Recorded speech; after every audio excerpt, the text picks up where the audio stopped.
Buenas tardes mis amigos, sé que me han extrañado, o por lo menos eso es lo que pienso, o falta que ustedes sean una secta robadora de prepucios, pero mejor me guardo mis conspiraciones para mí solo o voy a terminar peor que Charly García. Pero bueno, continuando con el video, hoy les enumeraré todos los mundos de los marines, incluyendo a los mundos de los traidores, así que basta de parlotear y comencemos con esto de una vez. Planeta Caliban, mundo de origen de los ángeles oscuros. Era un mundo repleto de bosques, a excepción de unos pocos lugares destinados a asentamientos o a la agricultura, el planeta entero estaba cubierto de bosques primordiales de sombras encantadas, oscuros y retorcidos. El bosque definía la vida de sus habitantes, a menos que un hombre hiciese su hogar en las montañas o viviera cerca de la costa, podría permanecer toda su vida sin ver el horizonte abierto. También hay que aclarar que Caliban tenía una de las atmósferas más hostiles de la galaxia, y era considerado por la cartografía imperial como un mundo letal. No había mucho en el planeta que no fuera capaz de matar a un hombre, de una forma u otra. Animales carnívoros, insectos venenosos y hasta las plantitas que tenías en tu patio, eran capaces de enviarte a conocer a Maradona, y todo esto se debía a que el planeta Caliban estaba a unos centímetros del ojo del terror. Pero bueno, las criaturas de este mundo solo conocían una ley, la de matar o morir. De todos los peligros que amenazaban la vida humana, había una clase de criaturas que siempre eran vistas como aparte del resto. Eran más temidas y brutales que cualquiera de los animales que se tenían conocimiento. Esas criaturas eran conocidas como las grandes bestias. Cada gran bestia de Caliban era distinta a las otras. Cada criatura representaba el único ejemplo de su especie, una especie de un solo ser vivo. Aunque en algunos casos se encuentran animales de la misma clase. Su diversidad era extraordinaria. Una bestia individual podía aparecer de ser modelado a partir de un reptil, un mamífero, un insecto o un fanático de Boca Junior.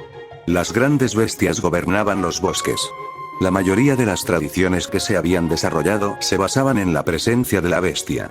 Para que la humanidad sobreviviera tenían que mantener a raya a estas bestias. Internarse en estos bosques era buscar la muerte, pues estas bestias eran tan feroces que el mero día a día era una lucha por la supervivencia.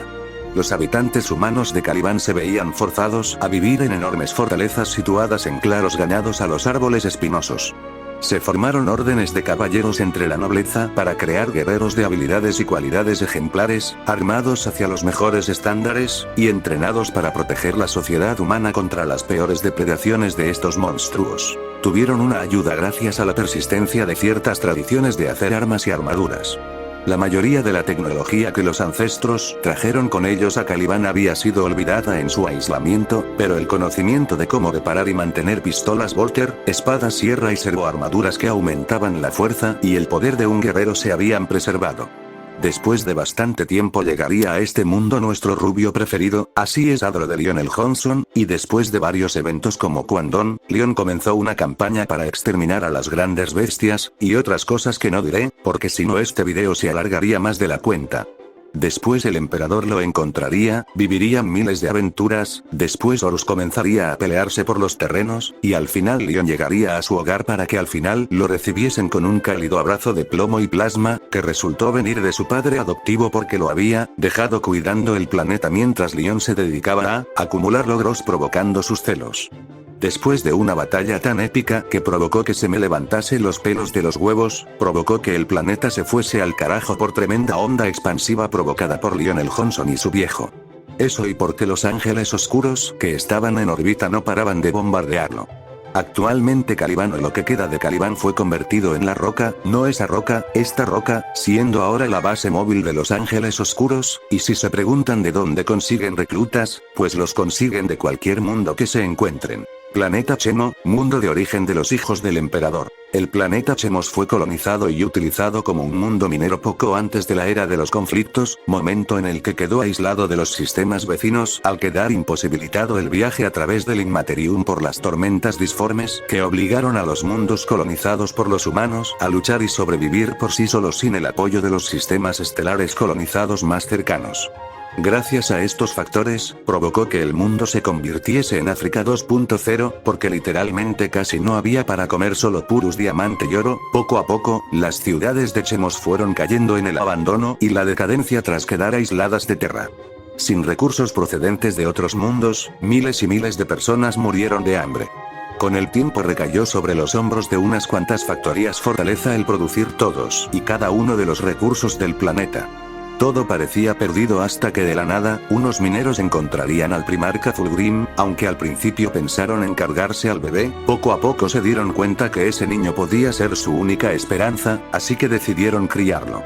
Con el tiempo Fulgrim, como el resto de sus hermanos, alcanzó la adultez en poco tiempo. Después, uno a uno, convenció a sus compañeros del ejecutivo de que era necesario acabar con la degradación que estaba destruyendo Chemos. Bajo el liderazgo de Fulgrim, los equipos de ingenieros viajaron lejos de las fortalezas Factoría y reocuparon puestos de exploración en las regiones más inhóspitas del planeta. Se reabrieron y ampliaron las minas antiguas y se llevaron más y más minerales a Callax, lo que permitió la construcción de máquinas más sofisticadas. La eficacia del reciclaje aumentó hasta que, finalmente, Callax fue capaz de producir más de lo que consumía. Al ver a su gente prosperar, Fulgrim se sintió orgulloso de fomentar el resurgir del arte y la cultura, que habían sido sacrificados hacía tiempo en aras de la supervivencia. Cuando Callax creció, el resto de asentamientos empezaron a aliarse con Fulgrim. 50 años después de que Fulgrim cayera del cielo, ya era el único gobernante de Chemos. Después llegaría el emperador con la legión de Fulgrim, que estaba casi diezmada por un virus que tenían cáncer espacial. Después de varias cositas, como por ejemplo cuando Fulgrim se papió al avatar de Kain, aunque ahora que lo pienso bien, todo el mundo se lo ha papiado, pero bueno, después de años se encontraría una espada que sería el principio del fin, para él y su legión. Después de la herejía de Horus, Lionel Johnson comenzó una cruzada de venganza contra los mundos traidores en el sur galáctico, a fin de crear un segundo frente de guerra, conocida como Paso de los Ángeles. Chemos fue uno de los primeros mundos en ser atacado por las fuerzas de retribución de los Ángeles Oscuros. La vasta armada de los vengativos Ángeles Oscuros entró en el sistema Chemos y varió la flota de defensa que los hijos del emperador dejaron para proteger el sistema. La legión solo dejó a su paso los restos de venerables naves de guerra y cadáveres congelados, hasta que se envió a los marines del ala del terror a invadir Chemos, que asaltó el planeta, destruyendo por completo la guarnición de hijos del emperador, ampliamente superada en número. Después de eso, los Ángeles Oscuros pusieron macrocargas sísmicas por todo Chemos y las activaron desde la órbita, combinado con un bombardeo orbital masivo por parte de la flota. Las explosiones resultantes provocaron una cadena de explosiones catastróficas que iniciaron la destrucción de Chemos. Las placas tectónicas del mundo se partieron, lo que creó cañones de kilómetros de profundidad que se tragaron las relucientes metrópolis de Chemos en sus cavernosas profundidades. Los torpedos ciclónicos alcanzaron puntos débiles predeterminados en la superficie de Chemos e incluso detonaron en su núcleo. El cataclismo provocado fue tal que el planeta resultó completamente fracturado y destruido en pedazos. ¡Maldita roca! ¡Ya te tengo! ¡Toma! ¡Ay, no! Pero es parte del número.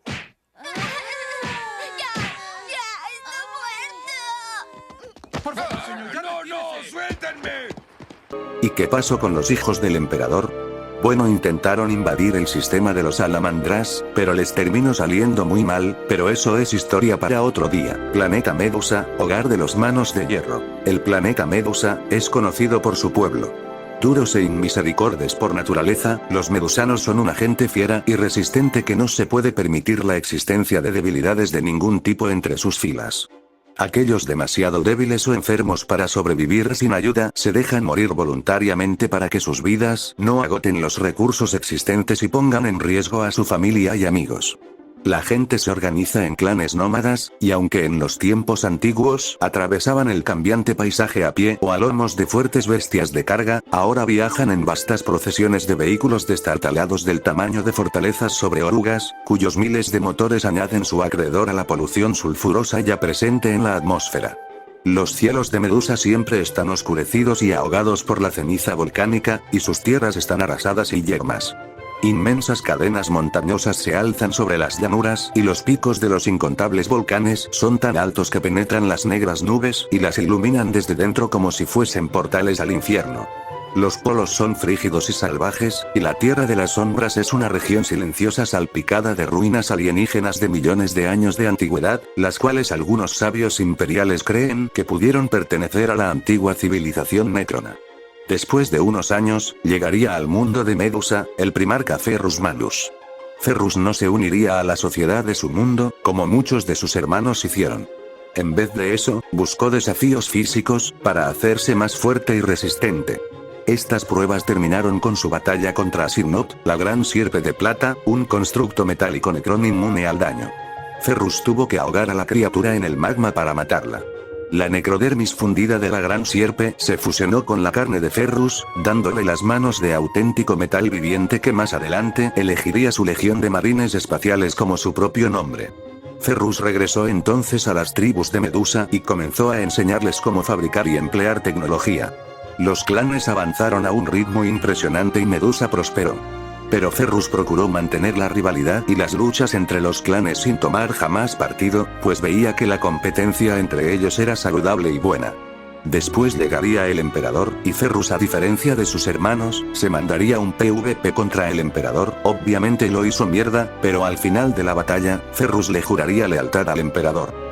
Después pasaron varias cosas, como por ejemplo formó una amistad con el primarca Fulgrim. Después, durante la herejía de Horus, luchó contra su hermano Fulgrim 2 veces. En la primera Fulgrim casi lo mata pero lo dejó vivir, y en el segundo no correría con la misma suerte, porque le terminó haciendo lo que les hacen a las muñecas, que no es dejarlas en bolas, sino cortarle la cabeza. Al finalizar la herejía, los Manos de Hierro, creyendo que su primarca era débil, por dejarse matar, comenzaron a literalmente lanzar criaturas peligrosas, invasiones orcas o lo que tuvieran a mano, para que la gente forme su carácter y fuesen más rudos, o sea lo que le hacía tu abuelo a tu viejo. Planeta Olimpia, mundo natal de los guerreros de hierro. Olimpia era un antiguo planeta colonizado por humanos en las fronteras del Segmentum Ultima en el lado opuesto del núcleo galáctico de Terra, y era uno de varios mundos en una región densamente poblada, se cree, en los últimos días de la edad oscura de la tecnología. Habiendo sobrevivido a la era de los conflictos en gran medida intactos, el conocimiento científico y la industria en Olimpia habían retrocedido a un nivel industrial fracturado pero en gran medida preatómico, pero permanecieron estancados mientras se desarrollaba una sofisticada cultura feudal. Aunque relativamente rico en materia orgánica y con una gran cantidad de formas minerales líticas, muchos de sus materiales fisionables y metales conductores fácilmente disponibles habían sido extraídos en la antigüedad y retirados fuera del mundo, lo que sirvió para imponer un obstáculo al progreso tecnológico de Olimpia. Para complicar aún más las cosas, el terreno montañoso casi ininterrumpido que dominaba las masas terrestres de Olimpia hizo imposible la urbanización y la agricultura a gran escala. Estas condiciones únicas generaron una cultura igualmente singular que evolucionó hasta convertirse en un mosaico diverso de cientos de ciudades-estado independientes y satrapías clientelares.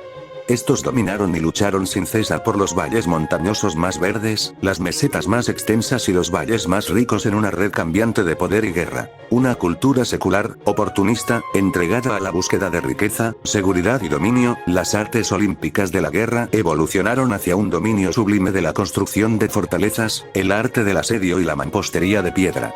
En Olimpia, el poder consistía no solo en la capacidad de obtener recursos, sino también de defenderlos. El terreno montañoso, la abundancia de piedra de alta calidad y la artesanía para utilizarla hicieron que fuera esencial construir elaboradas fortalezas para proteger pasos vitales y ciudadelas para defender reservas de riqueza y alimentos. Estas defensas forjadas por artífices eran de una astucia asesina y una fuerza inexpugnable, y pronto llegaron a ser el sello distintivo y la medida de las más grandes ciudades-estado y sus gobernantes. Las 12 más poderosas que fueron denominadas por la antigua tradición los tiranos de Olimpia. La guerra en este reino conflictivo era un juego complejo de astutos subterfugios políticos y asesinatos mezclados con asaltos en toda regla. Las incesantes guerras de Olimpia se libraban entre ejércitos a menudo mercenarios de granaderos mercenarios profesionales y artilleros de asalto, y los asedios se llevaban a cabo mediante tanques enanos blindados de acero, morteros de vapor ruidosos y enormes aeronaves de reconocimiento sostenidas en el aire por gases volátiles. Los señores de la guerra que dirigían las batallas de Olimpia debían su lealtad a los bolsillos de los tiranos más ricos, individuos cuyo gobierno se basaba en el derecho de posesión, el soborno, los ascensos, el arte de gobernar y el miedo. Fue a la corte de uno de estos tiranos, Damecos de la ciudad-estado de Lochos, a donde fue llevado el joven Perturabo después de su llegada a ese mundo. Y después de bastante tiempo, llegaría el emperador por Perturabo. Después pasaron bastantes cosas, como por ejemplo, cuando se enfrentó a una especie llamada como los Ru, que eran estas cosas, que eran capaces de envejecer todo lo que estuviera a unos centímetros de ellos. Después de varios años, Olimpia se fue al carajo porque la hermana de Perturabo decidió rebelarse contra el imperio, provocando que Perturabo matase a toda la población del planeta, incluyendo a su hermana. Después de la herejía, Perturabo se iría al ojo del terror, pero antes de irse para allá, se le ocurrió la idea de romperle el culo a Dorm, no más porque sí, provocando una batalla en la que Perturabo defendía, y Dorm atacaba, que la verdad más que batalla, fue una masacre porque literalmente, los puños imperiales eran masacrados por los guerreros de hierro y sus trampas, aunque al final ganaron gracias a la ayuda de Robote Guilliman y sus ultramarines, aunque no sabría si llamarla victoria, pero bueno, al final Olimpia terminó convirtiéndose en un páramo desértico, gracias a los ultramarines y puños imperiales, que destruyeron las reservas de misiles planetarios del planeta. Y bueno mis amigos, aquí termina el video, espero que les haya gustado, y recuerden dejar su me gusta y suscríbanse, y recuerden chicos, ante la duda la más tetuda, pero bueno cuídense y que el emperador los proteja. Throwing flashbang.